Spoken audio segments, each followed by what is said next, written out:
right, so now we're going to take this ink that's left from inking the stamp with the markers from the last card, and we're going to create another card with it. Now I'm actually going to stamp this 2 different times, just so that you can see you can use it a few times.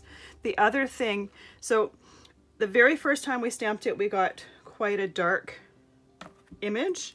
Each time we stamp it, the image is going to get just a little bit lighter. So that's a 2nd generation stamping. This one here is a 3rd generation stamping. So this is the one that I did after that one. So each time it's going to get lighter and lighter, and absolutely you can use it until it gets to the point where there's not really much.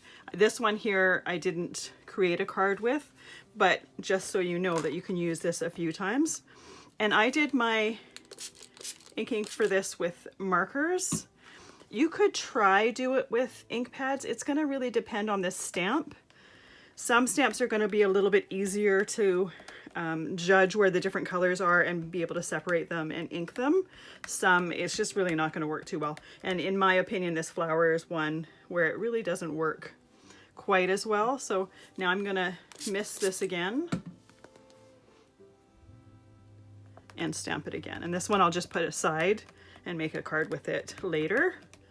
But it's pretty cool that you can ink a stamp once and then get several different cards with it. And I could probably do it yet again, but I'm not going to because, you know, limits.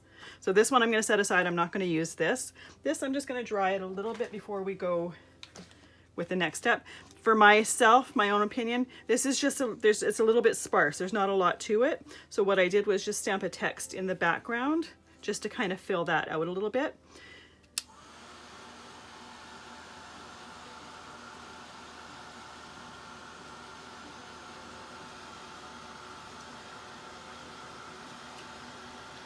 So drying it, you could let it air dry. I'm just doing it with the heat it tool just to get it dry a little bit faster. But you definitely don't need to. You could absolutely let it air dry and you'll get the exact same result. It just depends on your patience level, really. There we go. So I'm using this stamp here. It's got a text one, it's got a music, it's got a few different background ones. And all I'm gonna do is keep inking it and I'm gonna stamp it up the background of the card. I'm doing it in a really, really light ink so that we get that pattern and the texture in the background, but it's not competing with the flower image. One second, let's make sure our text is the right way up.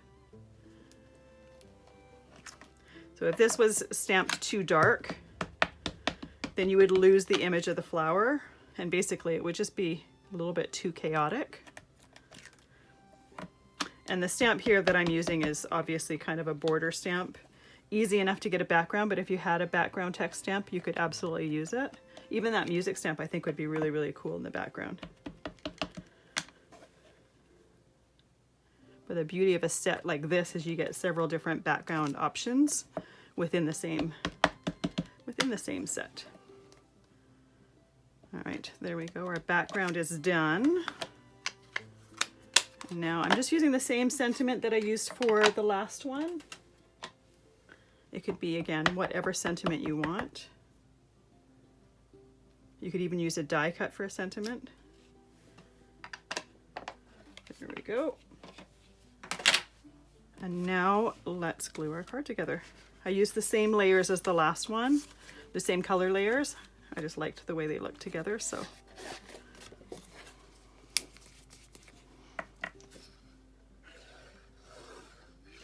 And again, measurements for all of this will be on your supply list, so you don't need to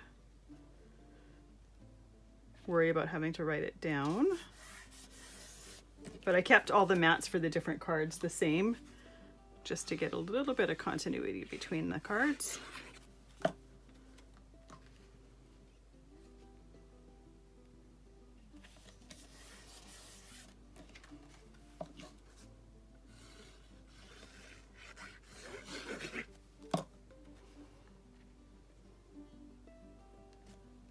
And there we go. Once again, this does need to be weighted with an acrylic block, so I will do that.